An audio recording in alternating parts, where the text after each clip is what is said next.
Exercise 1.1 के पहले भाग में हम लोगों ने पहले क्वेश्चन के सवालों को हल किया। पहले क्वेश्चन में कुल 3 सवाल थे और तीनों को हम लोगों ने हल किया। इस वीडियो के दूसरे भाग में हम लोग दूसरे क्वेश्चन को सॉल्व करते हैं और उसके बाद आने वाले प्रश्नों को भी हल करेंगे। दूसरा सवाल कहता है कि दर्शाइए कि कोई भी धनात्मक पूर्णांक 6q+1, 6q+3 या 6q+5 के रूप में होता है। तो इसको सॉल्व करने के लिए हम लोग मान लेते हैं, माना कि पहले तो लिखेंगे सॉल्यूशन, माना कि एक विषम धन पूर्णांक a है और दूसरा विषम धन पूर्णांक जो होगा वो b, इसका मान हम लोग 6 रखेंगे क्योंकि आप क्वेश्चन में देख रहे हैं 6q, इसका मतलब है कि 6 जो है b है और q उसमें मल्टीप्लाई है। तो अपने सुविधा के लिए हम लोगों ने दूसरे मान को 6 रखा है। अब हम लोग इस पे यूक्लिड विभाजन प्रमेयिका का प्रयोग करते हैं। यूक्लिड विभाजन प्रमेयिका कहता है a = bq + r, जहाँ r जो है वो 0 से बड़ा या उसके बराबर कोई संख्या है लेकिन b से छोटा है। तो स्पष्ट रूप से चूँकि b = 6 हम लोगों ने माना है तो r का मान आएगा 0, 1, 2, 3, 4 एंड 5। इसके अलावा r का मान कोई दूसरा हो ही नहीं सकता। तो r बराबर 0 रखने पर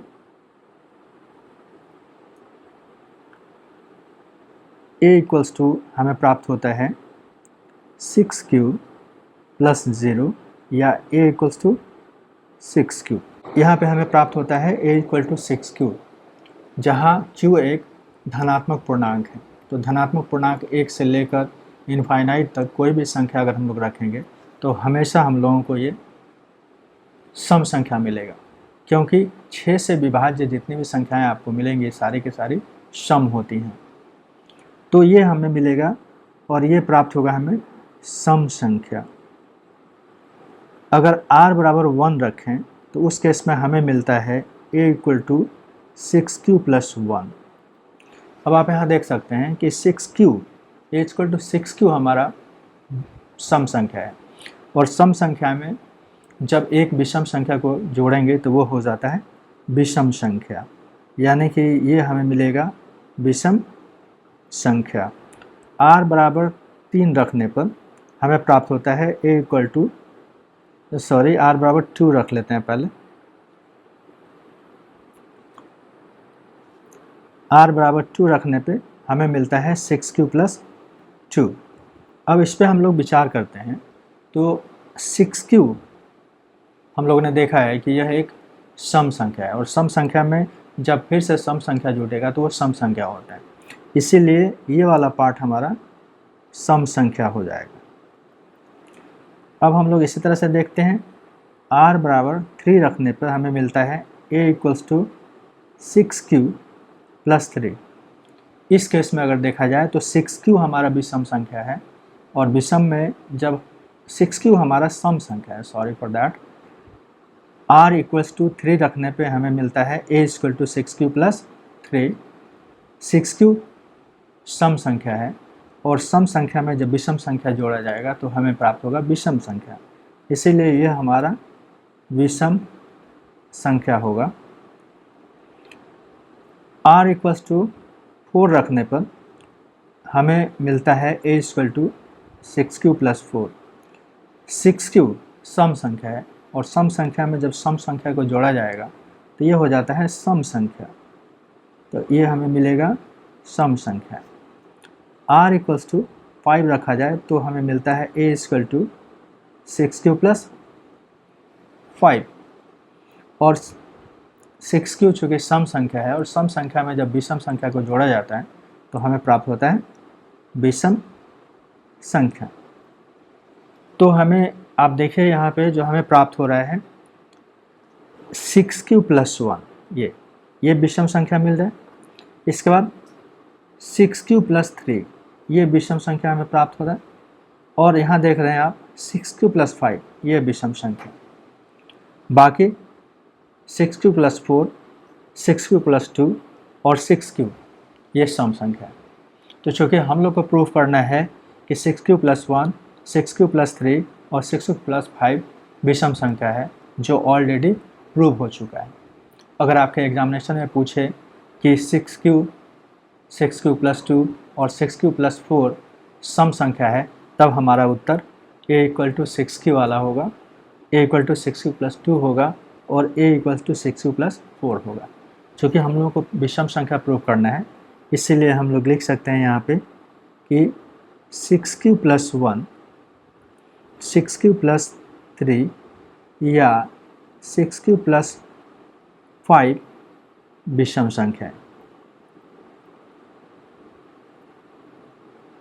और यही हम लोग को सिद्ध करना था। चलिए अब अगले सवाल में चलते हैं। क्वेश्चन नंबर 3 में क्वेश्चन नंबर 3 कहता है कि किसी परेड में 6 से 16 सदस्यों वाली एक सेना की टुकड़ी को 32 सदस्यों वाली एक आर्मी बैंड के पीछे मार्च करना है। दोनों समूहों को समान संख्या वाले स्तंभ में मार्च करना है। उन स्तंभों की अधिकतम संख्या क्या होगी जिसमें वो मार्च कर सके। तो हमें स्तंभ प्राप्त करना है, यानी कि एक लाइन प्राप्त करना है कि कितने मैक्सिमम लाइन हम लोग को मिल सकते हैं, ताकि 6 से 16 आर्मी के जवान जो है 32 जवानों के पीछे मार्च कर सकें। इस तरह के सवालों में हम लोग इसका एचसीएफ फाइंड करते हैं, क्योंकि अधिकतम मान हम लोग प्राप्त करते हैं जो सब में कॉमन है। तो इसको सॉल्व करने के लिए हम लोग लिखते हैं यहाँ पे सॉल्यूशन, और उसके बाद लिखते हैं कि माना कि a इक्वल्स टू है 616 और b इक्वल टू हम लोग क्या मान लेते हैं 32। अब हम लोग यूक्लिड विभाजन प्रमेयिका का प्रयोग करते हैं। यूक्लिड विभाजन प्रमेयिका कहता है a equals to B Q plus R, जहाँ r जो है वो 0 के बराबर या उससे बड़ा कोई संख्या है, लेकिन लेस देन b है। तो a का मान हमारे पास पता है 616, b का मान भी हम लोग पास पता है 32, q और r हम लोग फाइंड करके देखते हैं। q और r फाइंड करने के लिए हम लोग 32 से 616 में डिवाइड करते हैं। तो पहले 1 टाइम्स लगेगा 32, 11 में से 2 गया तो 9 और यहाँ 5 में से 3 गया तो 2। अब अगली बार भाग देने के लिए हम लोग यहाँ पे 6 उतारेंगे। अब देखते हैं कितना से लगेगा, 9 से लगा के देखते हैं 9 से। तो 9 2 ज़ा 18, 9 3 ज़ा 27 एंड 1 28, तो आ गया 288, ये लग सकता है। जब इसे सब्ट्रैक्ट करेंगे तो हमें मिलेगा 8। तो हमारे पास मिल रहा है क्वेश्चन क्या मिला है 19 और रिमाइंडर हम लोगों को क्या मिला है 8। क्लियरली यहाँ पे हम लोग देख सकते हैं कि r जो है वो नॉट इक्वल टू 0 है, इसीलिए इस स्टेप को हम लोगों को आगे बढ़ाना होगा। तो अब इस केस में a इक्वल्स टू हो जाएगा 32 और b इक्वल्स टू 8, है ना। इसके बाद अब हम लोग इसको यूक्लिड विभाजन प्रमेयिका पर अप्लाई करते हैं। तो हम लोग को मिलता है a equal to B Q plus R. a का मान हम लोगों को पता हो गया है 32, b का मान है 8। अब हम लोग क्वेश्चन फाइंड करेंगे, और क्वेश्चन फाइंड करने के लिए हम लोग 8 से 32 में क्या करेंगे डिवाइड करेंगे, और आप डिवाइड करेंगे तो 32 4 टाइम्स हम लोग को मिल जाएगा और रिमाइंडर 0 हो जाएगा। तो हम लोग यहाँ पे लिखेंगे 8 × 4 और प्लस 0।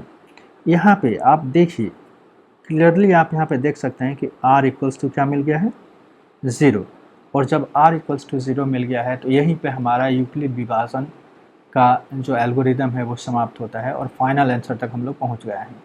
तो फाइनल आंसर हमारा होगा HCF 6 से 16 और 32 का जो HCF होगा वो होगा 8, और यही वो आंसर हो जाएगा। तो आपका आंसर होगा कि 8 कॉलम बनाकर वो सारे के सारे सैनिक समान रूप से मार्च कर सकते हैं। अब हम लोग आ गए हैं क्वेश्चन नंबर 4 पे। आइए इसको सॉल्व करके देखते हैं। क्वेश्चन नंबर 4 क्या कहता है, यूक्लिड विभाजन प्रमेयिका का प्रयोग करके दर्शाइए कि किसी धनात्मक पूर्णांक का वर्ग किसी पूर्णांक m के लिए 3m या 3m + 1 के रूप में होता है। तो इसको सॉल्व करने के लिए हम लोग मान लेते हैं यहाँ पे, माना कि धनात्मक पूर्णांक a है और b इक्वल्स टू 3 हम लोग मान लेंगे। b इक्वल टू 3 ही क्यों? क्योंकि क्वेश्चन में 3m या 3m+1 के रूप में हम लोग को प्रकट करना है।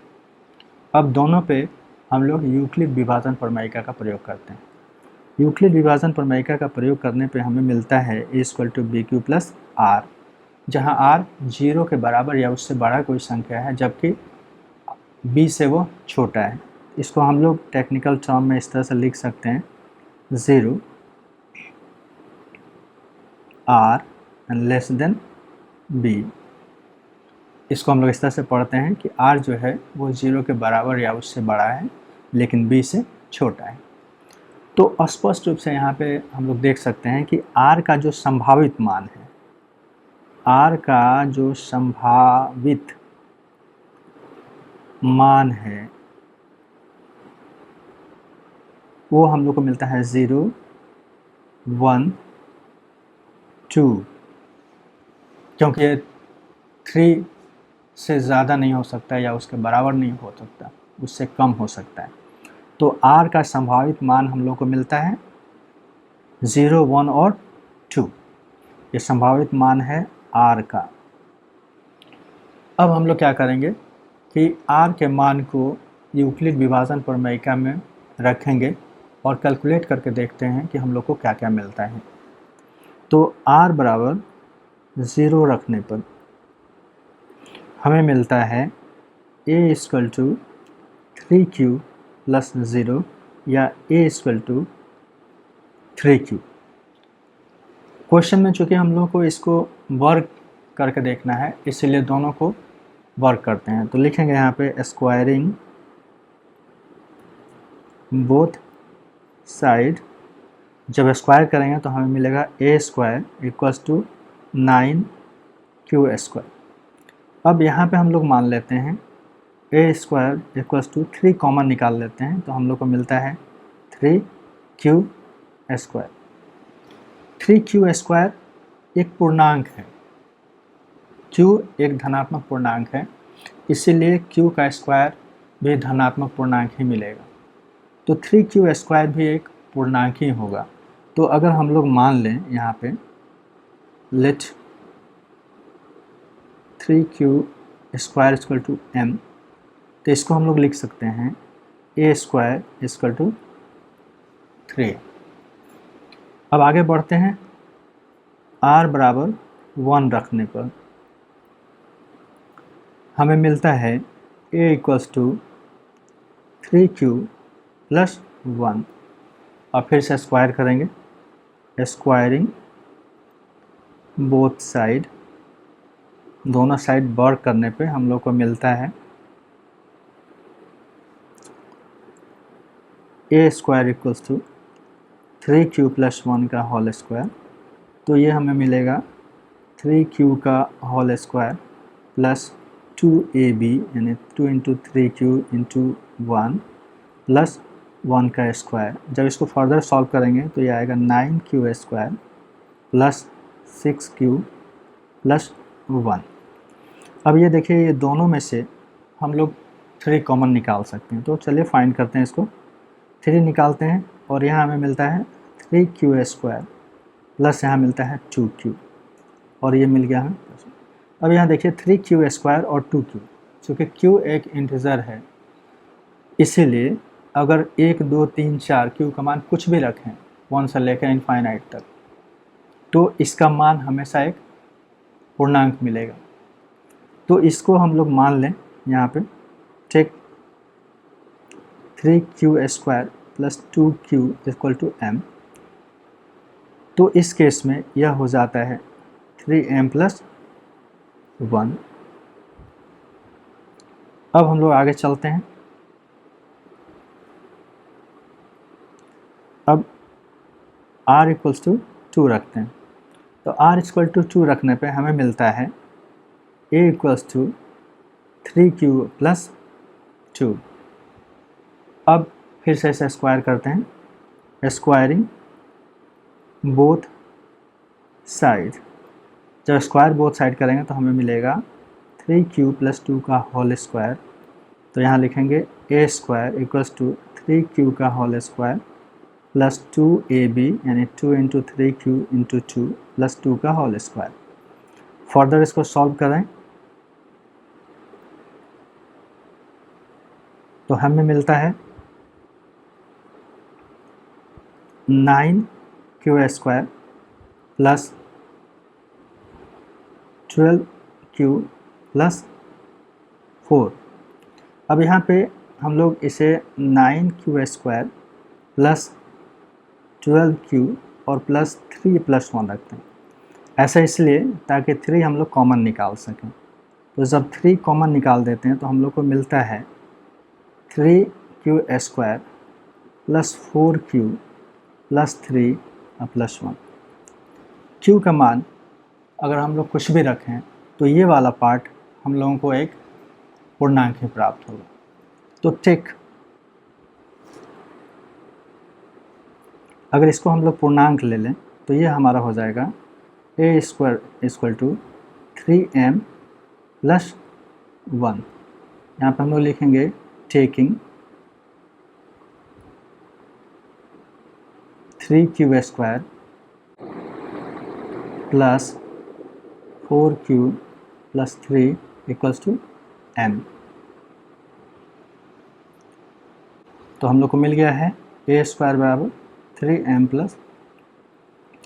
तो इस तरह से आपने देखा कि r के मान 0 रखें तो हमें प्राप्त होता है, r का मान 0 रखने पे हमें प्राप्त होता है 3m।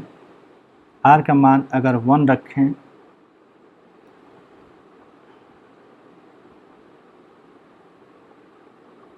r का मान अगर 1 रखें तो हमें प्राप्त होता है 3m प्लस 1।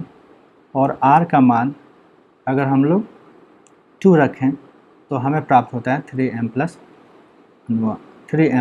1। तो क्लियरली आप देख सकते हैं कि किसी भी पूर्णांक का स्क्वायर हमेशा 3m या 3m प्लस 1 के रूप में हमें प्राप्त हो रहा है और यही हम लोग को सेट करना था और यही हमारा आंसर होगा। अब आ जाते हैं क्वेश्चन नंबर 5 पे। क्वेश्चन नंबर 5 कहता है कि यूक्लिड विभाजन प्रमेयिका का प्रयोग करके दर्शाइए कि किसी धनात्मक पूर्णांक का घन 9m प्लस 1 या 9m प्लस 8 के रूप में होता है। ठीक है, तो ये वाला जो हिस्सा है इसको भी हम लोग 4 के तरह ही बनाएंगे, लेकिन यहाँ पे हम लोग को इसको क्यू करने की आवश्यकता पड़ेगी। तो चलिए हम लोग लिखते हैं सॉल्यूशन में। माना कि धनात्मक पूर्णांक a है तो b इक्वल्स टू क्या रखेंगे हम लोग, 9m है यहाँ पे तो 9 कायदे से रखना चाहिए 0 से लेकर 9 तक, लेकिन यह बहुत बड़ी संख्या हो जाती है और प्रॉब्लम बहुत बड़ा हो जाएगा, इसीलिए इसका मान हम लोग 3 ही लेकर चलते हैं क्योंकि 3 3 9 होता है और 3 3 9 3 3 9 होता है और b इक्वल टू हम लोग लेकर चलते हैं 3। तो इस केस में यूक्लिड विभाजन प्रमेयिका का प्रयोग करने के बाद हमें मिलता है a equals to B Q plus R, और यहाँ बताने की ज़रूरत नहीं है कि r जो है 0 के बराबर या उससे बड़ा कोई संख्या होता है, लेकिन b से ये छोटा होता है। हम लोगों ने अपने सुविधा के लिए इसे 3 रखा है क्योंकि हमें 9 प्रूव करना था और उसका स्क्वायर 3 का स्क्वायर 9 होता है, इसलिए हम लोगों ने रखा था। तो इसको जब हम लोग पुट करेंगे तो r का मान क्लियरली हम लोग को मिलेगा 0, 1 और 2। तो इस तरह से यह मान 8 तक जा सकता है, लेकिन सुविधा के लिए हम लोगों ने 3 तक रखा है। हम बार बार इस बात पर एम्फेसाइज कर रहे हैं, ध्यान रखिएगा इस बात को। तो यूक्लिड विभाजन प्रमेयिका का प्रयोग करने पे जब r इक्वल्स टू हम लोग 0 रखते हैं तो हम लोग को मिलता है a equals to B Q plus R. B Q के जगह पे हम लोग लिख सकते हैं 3q और इसका 3q प्लस 0, तो a इक्वल्स टू हमें मिल रहा है 3q। अब टेकिंग क्यूब बोथ साइड, अगर दोनों साइड हम लोग क्यूब इसका कर लेते हैं तो हम लोग को मिल जाता है ए क्यू इक्वल्स टू 3 3 9 3 27, सो इट्स 27 क्यूब पे पावर क्यूब। अब यहाँ पे हम लोग ऐसा करते हैं कि चूँकि हम लोगों को 9m लेके चलना है, तो इसमें से हम लोग क्या करते हैं कि 9 कॉमन निकाल लेते हैं। सो ए क्यू इक्वल्स टू हो जाएगा 9 और अंदर में रह जाएगा 3 क्यूब पे पावर क्यूब। अब क्यूब आपका एक धनात्मक पूर्णांक है, तो कोई भी वैल्यू हम लोग 1 2 3 4 रखें तो ये भी एक पूर्णांक ही प्राप्त होगा। तो अगर हम लोग इसको लिखें इस तरह से 9m, यहाँ पे हम लोग लिख सकते हैं taking 3q equals to m। अगर m रख लें तो हम लोग को AQ इक्वल टू 9m प्राप्त होता है। इसको हम लोग घेर लेते हैं यहाँ पे ऐसे, ताकि हम लोग को याद रहे। अब क्या करते हैं, अब हम लोग इसमें r बराबर 1 रखते हैं। तो r इक्वल्स टू 1 रखने पे हम लोग को मिलता है a equals to 3q plus 1। अब टेकिंग क्यूब बोथ साइड, तो हम लोग को मिलता है a cube equals to 3q plus 1 का क्यूब। तो ए क्यू इक्वल टू मिलेगा, आप जैसा कि फॉर्मूला से जानते हैं कि a प्लस बी का होल क्यू इक्वल टू होता है a cube plus 3a square b plus 3ab square plus b cube. तो हमारे पास फॉर्मूला होता है, यहाँ पे लिख देते हैं कहीं पे ताकि आप याद रखें इसको। a प्लस बी का होल क्यू इक्वल्स टू होता है a cube plus 3a square b plus 3ab square plus b का क्यूब। तो इसी फॉर्मूला पे हम लोग इसका मान बैठाते हैं। मान बैठाने पे हमें मिलेगा 3q का cube plus 3 into A square, that means कि 3q का square into B, that means 1, और प्लस 3ab स्क्वायर। तो a का वैल्यू हमारे पास 3q और b का वैल्यू हमारे पास क्या है 1। तो इसको थोड़ा साफ कर लेते हैं, मिटा लेते हैं, इरेज करते हैं। तो हम लोग को मिलेगा 3ab स्क्वायर। तो a का वैल्यू हमारे पास है 3 इंटू 3q प्लस 1 का स्क्वायर, और प्लस यहाँ पे हो जाएगा बी क्यू, दैट मीन्स कि 1 का होल क्यू। अब इसको फर्दर कैलकुलेट करते हैं हम लोग, तो ये आता है 3 3 9 3 27, सो it's one as 27 Q plus यहाँ पे देख सकते हैं तो ये होता है 3 इंटू 3 3 9 क्यू स्क्वायर, और 1 मल्टीप्लाई का होगा तो वही नंबर रह जाएगा। अब प्लस यहाँ पे 3 3 9 और इंटू 1 का स्क्वायर 1, तो ये हो जाएगा 9q और प्लस 1। अब हम लोग क्या करते हैं कि इसमें से, अच्छा एक बार फिर लिख लेते हैं इसको, 27q plus 27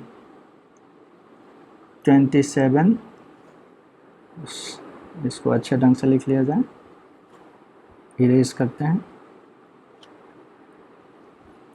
3 9 27 Q square plus 9q plus 1। इसमें से हम लोग 9 बाहर करते हैं तो हम लोग को मिलता है इस तरह से, 9 अगर कॉमन ले लें तो यहाँ मिलता है 3q plus 3q square plus q बचेगा यहाँ पे, और ब्रैकेट के बाहर हम लोग को मिल जाता है 1। इसको थोड़ा सा और फ्रेश करके लिख लिया जाए।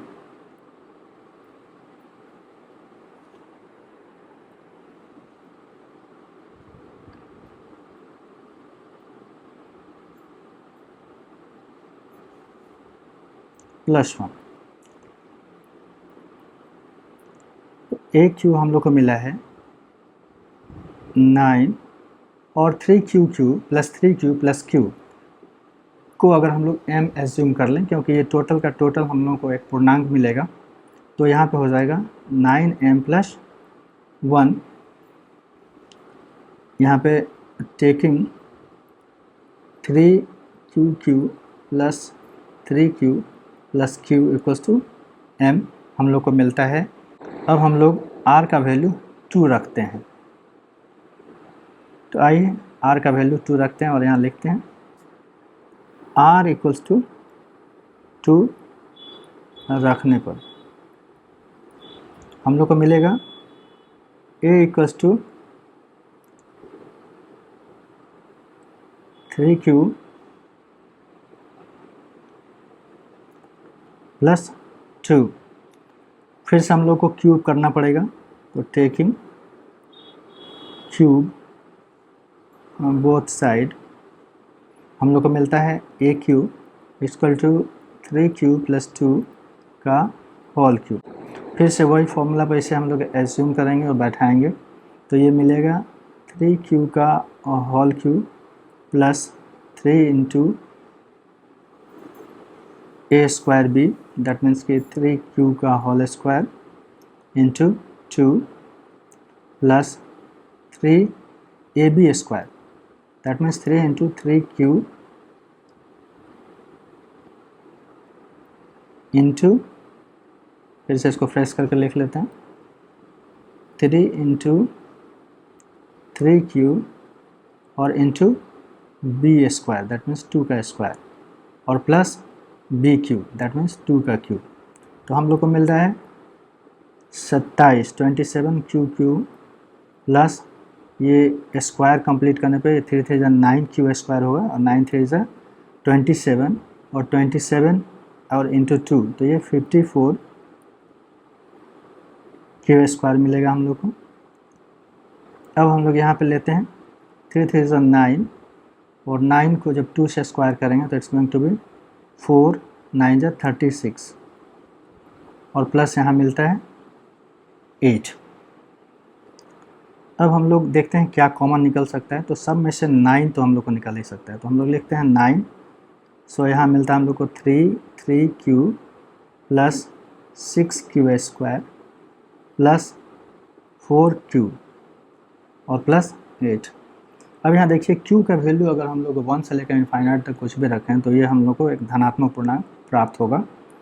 तो इसे हम लोग लिख सकते हैं 9m + 8 taking 3qq + 6q² + 4q = m।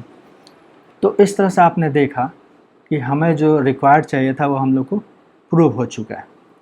जब हम लोग r = 0 रखते हैं तो उस केस में हमें aq = 9m प्राप्त होता है। r = जब 1 रखते हैं तो aq = 9m + 1 प्राप्त होता है और इसी तरह से r = 2 रखने पर 9m + 8 प्राप्त होता है। इसी तरह से 3 4 5 6 और 7 और 8 तक अगर हम वैल्यूज़ को रख के पुट करें तो हम लोगों को हमेशा इसी फॉर्मेट में नंबर प्राप्त होंगे। तो इसलिए हम लोग ये लिख सकते हैं कि कोई भी धनात्मक पूर्णांक का जो घन होता है वह 9m + 1 या 9.9m + 8 के रूप में होता है। तो हम लिख सकते हैं यहाँ पे, इसलिए हम लोग लिख सकते हैं कि धनात्मक पूर्णांक का घन हमेशा 9m + 1 या 9m + 8 के रूप में होता है।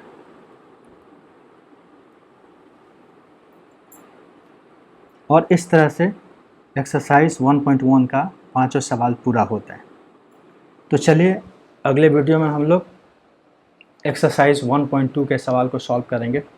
अगर आपको इस वीडियो से कोई वैल्यू मिला है तो इस वीडियो को शेयर कीजिए और इस चैनल को ज़रूर सब्सक्राइब करिए। साथ ही साथ बेल आइकन को भी प्रेस कर दीजिए ताकि जब कभी भी कोई स्टडी वीडियो हम डालें तो आपको उसका नोटिफिकेशन प्राप्त हो जाए। अब तक आपने मेरे साथ इतने देर तक सवालों को और उसके उत्तरों को देखा, इसके लिए बहुत बहुत धन्यवाद।